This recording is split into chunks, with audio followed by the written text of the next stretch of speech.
안녕하십니까. 오늘은 1심 상관 독경법의 제5강 마지막 법화 행자의 꿈에 대해서 말씀드리도록 하겠습니다. 법화 행자의 꿈은 안락행품 개송 중에서 바로 이 대목에 어둠을 제거하면서 지상을 돌아다닌다 말씀이 있고 난 뒤부터 해당하는 부분인데, 저는 이 부처님의 말씀 개송을 11가지 단계로 나누어서 설명을 드리도록 하겠습니다. 먼저 설법의 의미를 분석하기 전에 먼저 몇 가지 말씀을 드려야 합니다. 안락행품 개송 중에 법화행자의 꿈이라고 하는 이 부분은 두말할 것 없이 삼매의 중요성을 강조하시는 설법입니다.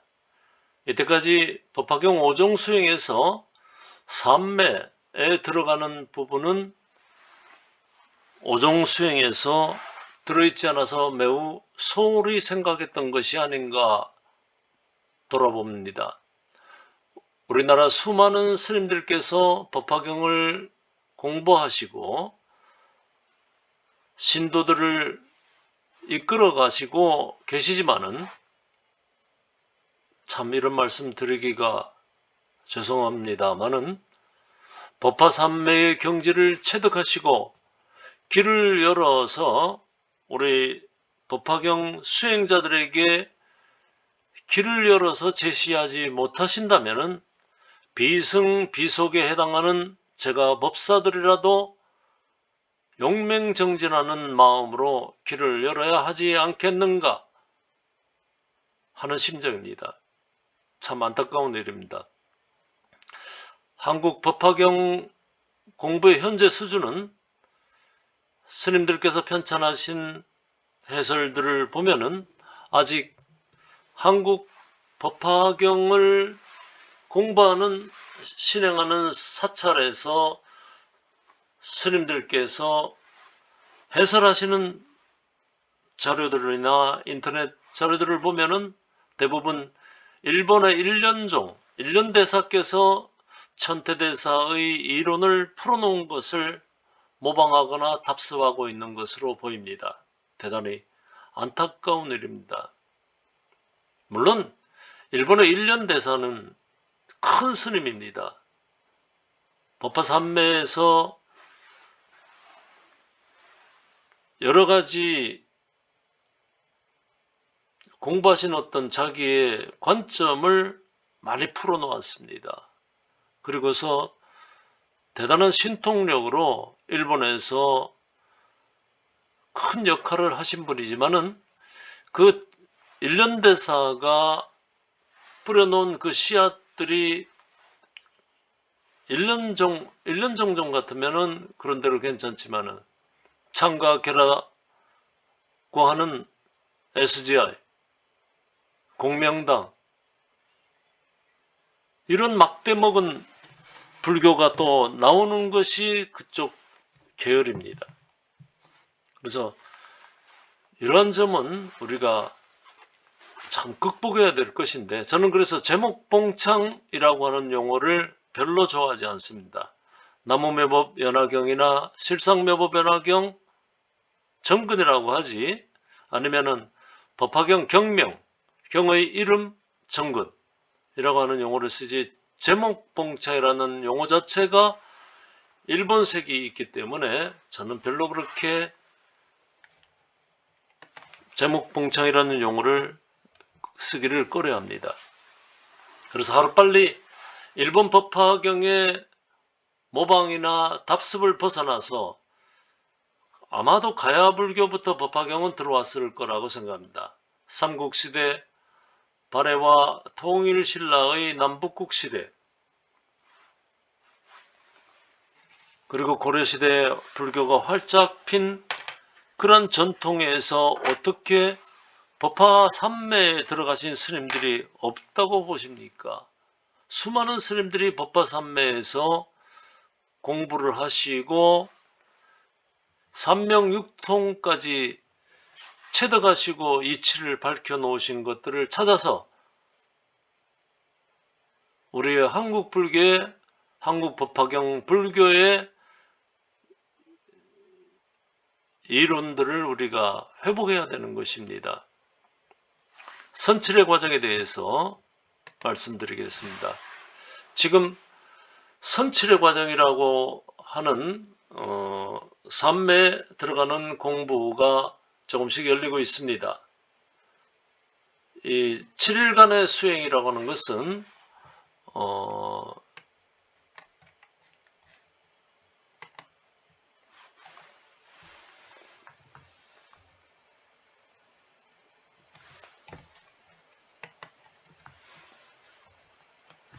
여기 제9단락에 보면은 7일간을 보낸 뒤 보리수 아래에서 7일간을 보낸 뒤 열의 지혜를 얻을 것이다 말씀하셨습니다.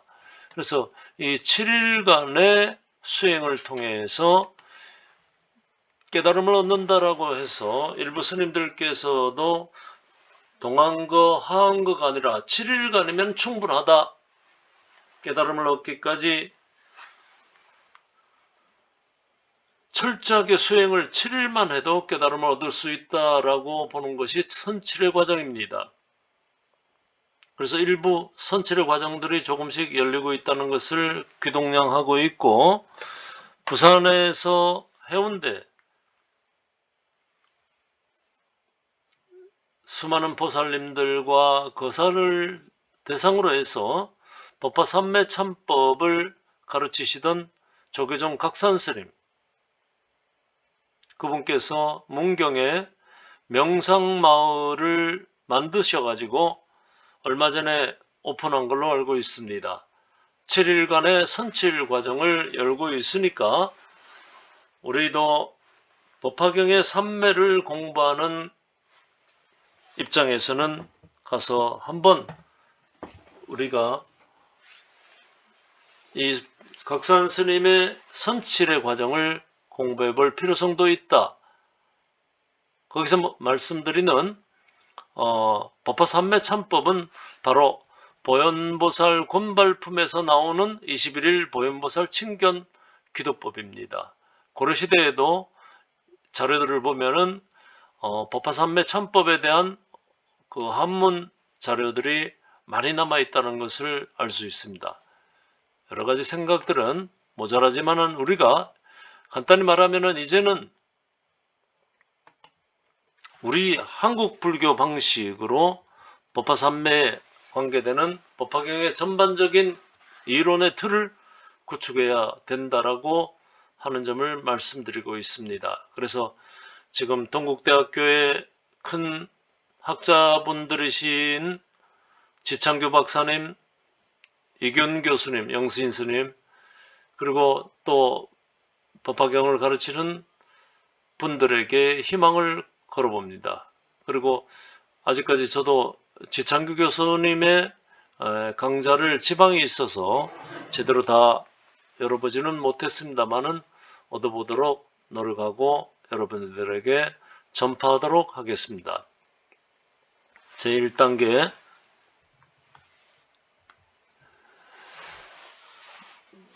그는 꿈속에서 상서로운 환영을 본다. 즉 비구나 비구니를 보며 자신의 신체가 사자자에 올라 그들에게 여러 가지 가르침을 설하고 있는 것을 본다. 이 1단계와 이 2단계는 겐지스강의 모래알처럼 많은 천신들, 야차, 아수라, 용을 보며 합장하고 있는 그들에게 최고의 가르침을 설하고 있는 것을 본다. 이 부분까지는 제가 일심상관 독경법 중에서 공가중 삼관법 중에서 가관에서 공부하는 방법으로 실어놓은 부분입니다.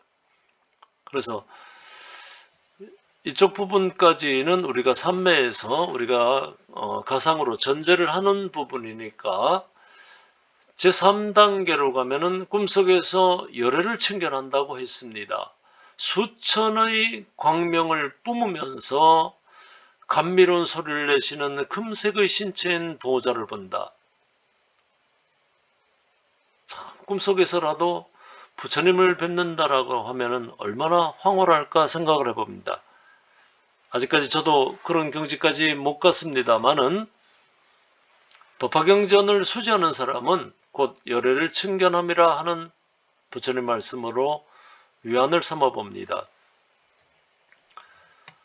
제4단계 또 꿈속에서 그는 합장하여 인간의 최고자이신 현자를 칭찬하며, 이 칭찬이라는 용어보다는 찬탄이라고 하는 용어가 어르신에게 높은 분에게 올릴 때는 칭찬이 아니고 찬탄이라고 하는 용어로 쓰는 것이 더 낫지 않을까. 원전이지만은 번역에서 용어 선택에 문제가 있다라고 봅니다. 한편 그 위대한 의사이신 승리자는 사중에게 최고의 가르침을 설하신다. 의사이신 승리자, 법화경에서 여의선방편을 보면은 아들, 정신이 나간 미친 아들에게 약을 만들어주고 똥꺼름을 몸소 쥐신 그 의사이신 열애를 말씀드립니다. 그래서 이 삼매 중에서 열애를 청견한다라고 하는 것은 뇌파 상태가 대단히 고도로 집중되어 있는데 뇌파는 파동은 대단히 낮은 상태로 우리가 자꾸 내려가야 된다라고 하는 말씀을 드린 적이 있을 것입니다. 제2단계 득다라니와 수기 부분입니다. 제5단계는 그는 그 가르침을 듣고 기쁨으로 가득 차 여럿게 공양한다. 또 꿈속에서 불태전의 지혜를 신속히 얻고 다른 일을 얻는다. 그리고 부처님께서 수기를 주십니다. 불태전의 지혜로 가는 것은 다른 경전을 통해서도 가능합니다. 극락장엄경 같은 데에서도 불태전의 지위에 오르는 부분이 있는 것을 여러분들 극락장엄경에 영상을 올려놓은 것을 보시면 아실 수가 있습니다. 그래서 다란이는 자기가 공부하고 난 뒤에 자기만이 개발한 다란이를 얻는 것입니다. 이 다란이가 기독교 성경에서도 남아있는 것을 보면 참 재미있습니다. 그 기독교인들이 예수님 13세부터 30세까지의 17년, 18년의 공부 기간을 삭제해 놓았습니다. 어디에 가서 무슨 공부를 하셨는지 예수님의 다란이도 남아있다면 우리는 짐작할 수 있습니다. 십자가에 못 박혀서 돌아가시기 전에 엘리 엘리 라마 사박단이라고 말씀하셨습니다. 아람어로는 중동 지역의 고대 아람어로는 엘리 엘리 라마 사바우타니 스와하라고 기록되어 있습니다. 당연히 불교의 공부를 수행하신 예수님의 다란이입니다. 그 다음에 부처님께서 주시는 수기입니다. 선남자여, 그대도 또한 이 미래세에 위없는 훌륭한 지혜를 얻을 것이다. 그대의 불국토는 광대할 것이다. 그리고 사부대중은 나의 경우처럼 참으로 경건하게 합장하며 광대하고 깨끗한 가르침을 들을 것이다. 정말로 얼마나 기대하지도 않았던, 정말로 꿈속에서도 생각지도 않았던 이러한 수기를 주시는 부분입니다. 아직까지 감당하기 어려운 어떤 경지로 저는 생각됩니다. 다음, 본래 면목이라고 제목 붙인 제6단계부터 8단계까지. 또 그는 꿈속에서 자기 자신을 본다. 즉 동굴 속에서 법을 닦아 본래의 모습에 이르러 삼매를 얻고 그 속에서 승리자를 뵙고 있는 자신을 본다. 동굴 속으로 가야 된다. 동굴 속으로 가야 된다. 당군 신화에서도 곰과 호랑이가 인간이 되기 위해서 동굴 속에서 3, 7일 동안 쑥과 마늘을 먹고 수행을 합니다. 물론 그때는 곰과 호랑이는 곰 부족, 호랑이 부족, 토템을 가지고 있는 부족들이라고 보는데 굳이 동굴법당으로 가야 하나라고 하는 생각을 할 수 있습니다.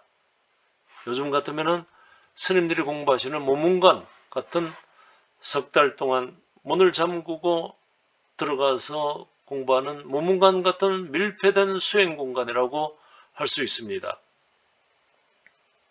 그래서 나의 수행 공간, 작지만 조그마한 나의 공부방, 여기서도 수처 작주하면은 그래도 되지 않는가 싶지만은 그래도 부처님 말씀에 따르면은 동굴 속에서 법을 닦는다. 제가 있는 경남 쪽으로 보면은 저 의령에 일붕사에 유명한 동굴법당이 있습니다. 고성 폭포암에 가면은 또 동굴법당들이 있습니다. 그게는 또 백호굴이라고 해서 원효스님과 서산대사이신지 모르겠는데 공부하신 백호굴이 있습니다. 지금은 무속인들이 와서 하도 들락거려서 앉아서 공부할 수가 없고 가야시대 부운하면 이제 부운사가 되었는데 거기에 가면 마구석굴도 동굴법당이 있습니다. 근데 조용하게 수용하려고 하면은 그런 법당들은 이미 무속인들이 와서 공부하고 기도하고 하다 보니까 기운이 탁합니다. 그리고 또 이따금씩 또 와가지고 그 유골을 갖다가 거기 또 뿌리고 가는 보살들도 있기 때문에 참 공부하기가 참 조심스럽습니다. 제7단계 꿈속에서 몸은 금색이며 100가지 상서로운 복덕의 상을 갖춘 부처님을 뵙고 가르침을 들은 뒤 그것을 법회에서 설한다. 실로 그의 꿈은 이런 것이다. 이제 부처님을 칭견하는 단계에서 부처님의 가르침을 들어서 법회에서 설하는 단계까지. 그러면 이 삼매라고 하는 것은 어떠한 삼매입니까? 부처님의 설법을 듣는 것은 바로 영산회상에서 말석에라도 우리가 참석하는 것 아닌가 하는 생각을 해봅니다. 부탁께서 설법하시는 말씀을 듣는 이런 삼매의 단계, 정말로 어떤 단계인지 참 우리가 가봐야 될 것이 아닌가라고 하는 것을, 이런 용기들을 우리가 내어야 된다라고 생각합니다. 꿈속에서조차도 그는 왕의 지위도 후궁도 친족도 모두 버리고 모든 애욕을 끊고 출가해서 깨달음의 자리로 다가간다. 일심삼관 독경법에서 재범무화와 재행무상을 깊이 깨달아 번뇌와 망상을 모두 끊어버리는 것. 그래서 제법 실상의 경지로 나아가는 단계라고 제8단계는 이해됩니다. 그리고 제도라고 했던 제9번과 10번과 11번의 단락들, 보리수의 밑동에 있는 사자자에 앉아 깨달음을 구하는 그는 이렇게 해서 7일간을 보낸 뒤 열의 지혜를 얻을 것이다. 아까 말씀드린 7일간 선칠의 과정입니다. 그리고 각자의 보리수, 동굴법당, 각자의 보리수, 각자의 다라니, 제10단계 깨달음을 얻은 뒤 그 자리에서 일어나 더러움이 없는 가르침의 바퀴를 굴리고 생각을 초월한 수많은 급 동안 사부 대중들에게 가르침을 설한다. 이 깨달음은 법화경 수행에서 무엇인가? 아마도 제법 실상의 경지가 아닌가 생각해 봅니다. 깨달음을 얻고 난 뒤에 설법,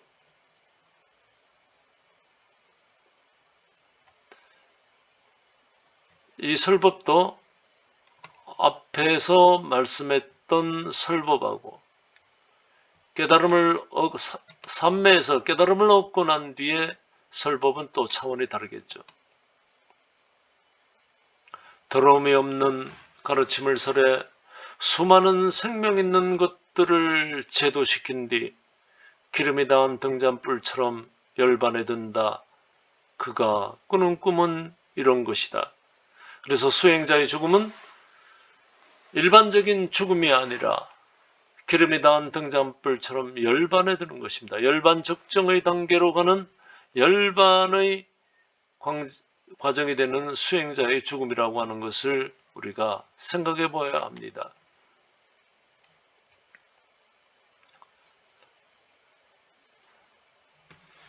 봉정암에 가면은, 봉정암에 한 번씩 기도를 가면은 봉정암의 사리탑이 움직이고 멀리 뒤로 비쳐서 그 사리탑 자리에서 봉정암 사리탑이 멀리 뒤로 비쳐서 보일 때는 석가탑처럼, 불국사 석가탑처럼 웅장하게 대단히 커진 모습으로 봉정암 안반위가 안반 위가 아닌 허공에서 그 석가탑 같은 탑으로 크게 보입니다. 여러분들 봉정암 가보신 분이 있을지 모르겠습니다만은 봉정암에 가보시면은 가서 기도를 하시고 그 들어가는 사리탑 입구에 보면은 깔판 좌대를 놓는 그 조그마한 박스가 있습니다. 거기에서 탑을 바라보되 탑 주변으로 약간 초점을 흐리면은 탑이 번쩍번쩍 좌로 우로 솟구치고 또 뒤로는 멀리 빠져가지고 석가탑처럼 크게 보일 때가 있습니다. 그래서 여러분들께서도 체력이 되시면은 여름철에 봉정암에 가셔서 봉정암 사리탑이 어떻게 우리같이 법화경을 공부한 사람들 눈에는 어떻게 비치는가, 저는 새벽에 새벽 기도에서 그것을 보았습니다. 그래서 봉정암 사리탑의 기도처가 허공회자인가, 다보부처님이 오시고 난 뒤에 다보부처님이 계시는 다보탑의 문을 여시는 허공법회인가, 그리고 오색에서 대청봉 밑에까지 케이블카가 놓여지면은 우리가 좀 더 쉽게 봉정암까지 올라갈 수가 있으니까 나이 드신 분들도 아마 한 1, 2년 뒤면은 봉정암 밑에 오색에서